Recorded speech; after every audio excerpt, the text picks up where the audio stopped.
Bueno, vamos a hablar un poco más sobre el tema del agua contaminada en la alcaldía Benito Juárez de esta capital. Contaminación, pues, al- eh, que no se conoce del todo. No se sabe exactamente qué sustancia es ni cómo se introdujo en la red de agua potable y bueno, por eso necesitamos pues seguir buscando expertos para que nos traten, para que nos ayuden a entender qué pudo haber pasado, y creo que pocos expertos en el tema del agua como José Luis Luege Tamargo, presidente de la Asociación Civil Ciudad Posible y ex titular de la Conagua. ¿Cómo estás, José Luis? Bienvenido nuevamente al programa. Pascal, muchas gracias por tu invitación. Un saludo a todo tu equipo y a nuestro auditorio. Oye, pues ya deberías de venirte para acá, estar en el programa todos los días, sería más sencillo.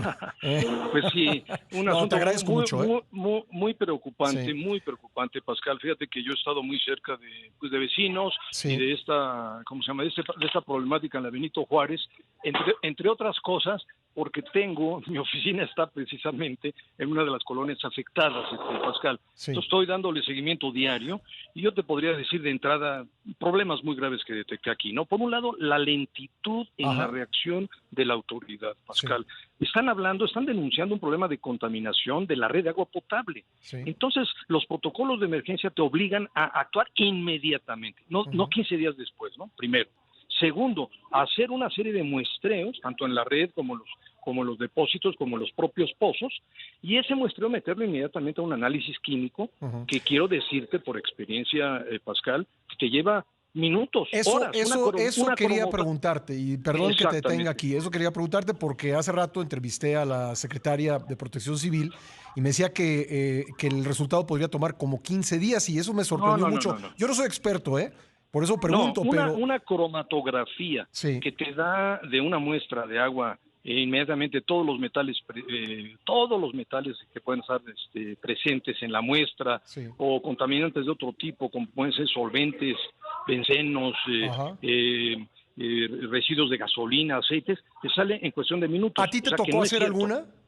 Bueno, me tocó en la facultad, en la facultad de química. Esto es elemental, mi querido Ajá, Pascal. No requieres días, no es sí. cierto. O sea, ya saben qué pasó, saben el resultado.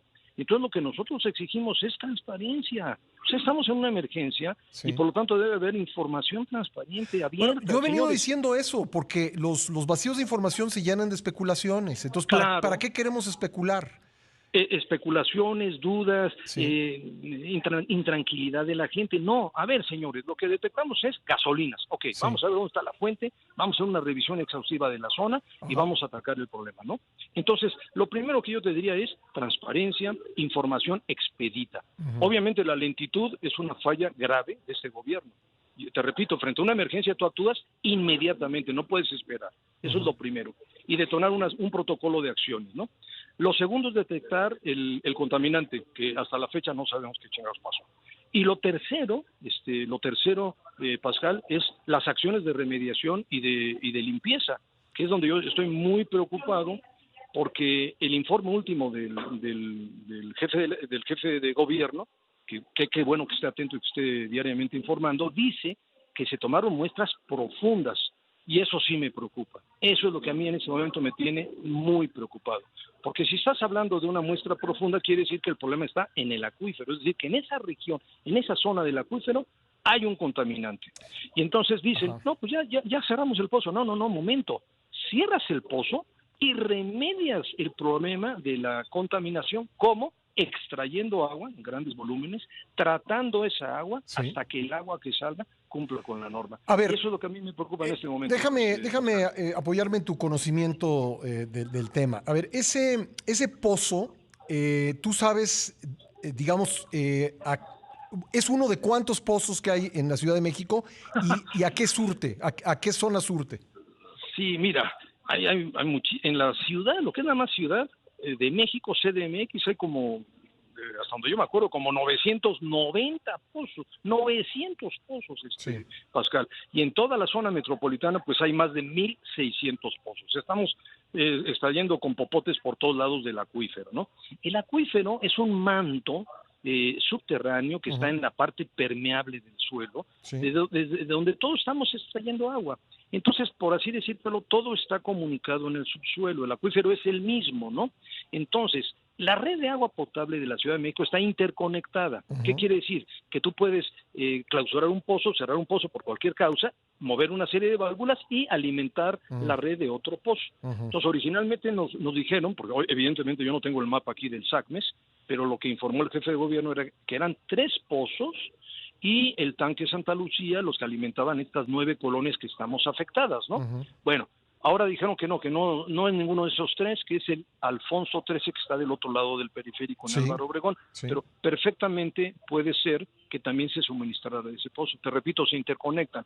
Eso no le veo problema, Pascal. Ya, bueno, entonces, ¿cuál pudo? A ver, solamente tengo un minuto en este bloque y te voy a pedir si te puedes quedar un momentito con nosotros para seguir platicando, pero ¿cuál pudo haber sido hipotéticamente, y aquí no estamos especulando, sino estableciendo hipótesis, cuál pudo haber sido la fuente de contaminación?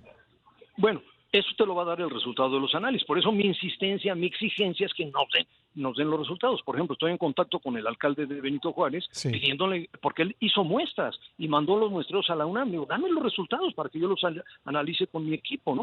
Y van 3 días que estoy pidiéndolo y no los tengo. Mira, la zona de Alfonso 13 es una colonia con muchísimos talleres y pequeñas industrias. Hay muchas. Entonces, no hay la inspección suficiente. Segundo problema muy grave, hay huachicol en todo México. Es impresionante las perforaciones que tienen los ductos de... Ellos han negado eso categóricamente, han dicho que metieron instrumentos. A ver, déjame hacer una pausa y me contestes a lo que te acabo de plantear. Regresamos enseguida. Le agradezco mucho a José Luis Luege que me haya esperado en la línea para continuar esta entrevista. Entonces, pues planteábamos que... en esta zona, pues hay ductos de Pemex, y que la secretaria de Protección Civil me dijo más temprano, y ha estado diciendo en los medios, que ya midieron la presión de esos ductos y no se registra pues ninguna fuga de esos ductos. ¿Qué piensas, José Luis? Bueno, que hay que ir descartando efectivamente las posibles causas de la contaminación. Primero, a Pemex, Pascal, le pasa como al cuento del pastorcito, no les cree nadie. O sea, hay cientos de tomas clandestinas activas en el país, en distintos ductos, ¿y qué? ¿Cómo es que no miden la presión? Y adquirieron hace años un sistema súper sofisticado, SCADA, que no funciona, es decir, que en la práctica no está funcionando. Entonces yo no les creo. Hay que revisar mucho más a fondo, eso es lo primero. Lo segundo es talleres y empresas que hay que revisar todas. ¿Qué productos tienen? Sobre todo las que tienen cuestiones con derivados del petróleo, o con aceites, o con solventes, o con cosas de ese tipo. ¿Qué tipo de empresa pudiera ser? Pues empresas de aceites, de aditivos, no sé, de productos químicos que puedan estar relacionados con hidrocarburos, ¿no? Fabricantes. Fabricantes. Y lo tercero es el drenaje. Ese es un tema de lo más preocupante en la Ciudad de México, Pascal, que no lo hemos comentado tú y yo. Yo muchas veces he hablado contigo del problema de la obsolescencia, de la antigüedad y de la situación crítica de la red de agua potable, que realmente requiere una inversión brutal. Sí, pero el drenaje, ese está abandonado. O sea, el sistema de drenaje sí está abandonado. Y entonces puede ser que de un drenaje X, que puede ser conectado con una fuga de una toma clandestina de Pemex, o de un drenaje de una empresa que ilegalmente esté depositando residuos en el drenaje, puede haber contaminación del manto. Entonces hay que revisar también los drenajes. Pero todo esto implica pues acciones más bien ya de mediano plazo, ¿no? Lo inmediato, desde mi punto de vista, es aislar el problema, que aparentemente ya lo tenemos, ¿no? Que es el pozo Alfonso 13. Segundo, hay que remediar esa zona, porque como yo te decía, el manto acuífero es el mismo, Pascal. Es prácticamente toda la ciudad es el mismo manto acuífero. O sea, no hay diferentes mantos, hay un solo manto. No, o sea, no es que un pozo se divide el manto de otro pozo, no, es la misma fuente de agua, pero tú tienes cientos de popotes extrayendo agua, ¿no? O sea, si yo perforo si hay un pozo en Tlalpan y otro pues, ¿dónde te gusta? En Gustavo Madero, el agua es la misma. Es la misma. Es la misma, aunque puede tener efectivamente en algunos lados ciertos contaminantes. ¿Por qué? Porque el agua del acuífero, que es, déjame decirte, Pascal, el mayor tesoro que tenemos y que está en riesgo, que ya lo he platicado contigo, es un manto estático, es decir, no tiene flujos, no tiene corrientes, no es como Yucatán, que tienes ríos subterráneos y tienes flujos. No, aquí el agua está estática, pero sí puede tener difusión transmisión de un contaminante de un punto al otro. Entonces, ¿cómo evitas la difusión de ese contaminante? Entonces tienes que provocar una presión positiva, o sea, extrayendo agua en esa zona donde está detectado el contaminante, y inmediatamente al lado pones una planta de tratamiento, que hay plantas portátiles para estos casos, ¿no? O bien te la llevas en pipas, en tanques a una planta de tratamiento, esa agua se trata y se puede utilizar para servicios, para riego, etcétera, ¿no? Eso se tiene que hacer. No basta con cerrar el pozo. Eso me preocupó mucho, que ayer dijeron, no, ya lo detectamos, ya está clausurado y ya se resolvió el problema. No. No, tienes que sacar el agua a fuerza. Claro, ahí está. Tú tienes que sacar un cierto volumen, Pascal, hasta que tú logres una dilución de ese contaminante para que estés dentro de la norma, que es la NOM 127 de la Secretaría de Salud. Tú me dices, el agua potable. Tú me dices que tú tienes tus oficinas en una de las zonas afectadas y bueno, le he preguntado a varios vecinos, te pregunto a ti, ¿a qué huele el agua? A gasolina. A gasolina, efectivamente, a gasolina. Digo, porque yo creo que todos sabemos, bueno, no todos, pero mucha gente sabemos a qué huele la gasolina y sabemos a qué huele el aceite de motor, por ejemplo, y no huelen a lo mismo. Sí, no son iguales, pero la percepción de mi gente es a gasolina.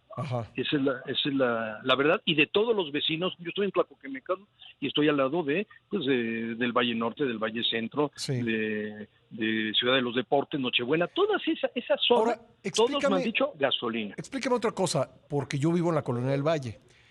En tu casa no tenemos ese problema, pero a cuadra y media hay una vecina que sí tiene ese problema. ¿Eso es posible?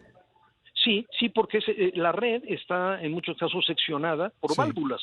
Entonces puede ser que si este pozo mandó a determinada zona de una red que está seccionada de otra, entonces puedes tener en determinadas colonias un problema y en otras no, o en determinadas cuadras un problema y en otras no. Eso es posible, sí, totalmente es posible. Bueno. Que esté solamente en ciertas secciones mal. Ahora, falta otro tema que quiero comentarte. Las cisternas, los tinacos, hay que vaciarlos y hay que lavarlos. Entonces es el mismo proceso que tiene que hacer la autoridad, Pascal. Es decir, esto, claro, le van a cargar todos los gastos al particular. No, esto es un problema de la autoridad. Entonces la autoridad tiene que mandar Bactors, vacían la cisterna, se limpia con agua a presión y si es posible con jabón, se enjuaga, y todo este Bactor va también a una planta de... O sea, no basta con esperar 15 días... necesariamente hay que lavar el tinaco y hay que lavar la cisterna. Es lo que yo recomiendo. Mira, Pascal, los mexicanos somos muy, perdóname la palabra, decidiosos. Se nos olvida que tenemos un tinaco, que tenemos una cisterna y pasan años y no lo revisamos. Y hay que hacerlo, yo entiendo que hay que lavarlo cada 6 meses. Hay que hacerlo regular, a lo mejor un año, yo creo que no es suficiente. Regularmente hay que hacerlo, pero lo que no debemos dejar de hacer, Pascal, esto es una recomendación para todo el público, es revisar. O sea, asómate a tu tinaco, asómate a tu cisterna, ve cuál es el estado, habla con los vecinos y límpienla, ¿no? Pero sí hay que exigir del gobierno las acciones de remediación y las acciones de limpieza urgentemente. Este es un asunto urgente. Y lo último, una palabra que yo insisto, Pascal, mantenimiento. No está en la mente de las autoridades en la Ciudad de México, mantenimiento. Entonces, toda la infraestructura hidráulica de la ciudad está muy mal mantenida, está muy abandonada. Entonces, de aquí en adelante tenemos que concentrarnos en revisar muy bien la red de agua potable, pero también la red de drenaje. Ahora, yo estoy viendo que la red de drenaje es un desastre. Bueno, ese es otro problema y habrá que sin duda hablar de ello, ¿no? Pues vamos a esperar los resultados. Tú nos dices, esta prueba sale en cuestión de minutos. Me dices minutos. Sí, en una cromatografía. Una cromatografía. Un cromatógrafo, este análisis te lo hace. O sea, un buen laboratorio te lo da. Y te puede decir exactamente la sustancia. Es una emergencia. Entonces la autoridad tiene que ir a los mejores laboratorios y tener el resultado inmediato. Y segundo, informarnos. Somos una ciudadanía activa, caray, hombre, que nos diga qué está pasando y ya conocemos el problema y vamos a participar en la solución del problema. Bueno, pues José Luis, estamos atentos a este tema y probablemente si tú nos lo permites hablaremos de nuevo. Estamos en contacto. Gracias. Gracias. Pascal, Ahí está gracias. José Luis Luege.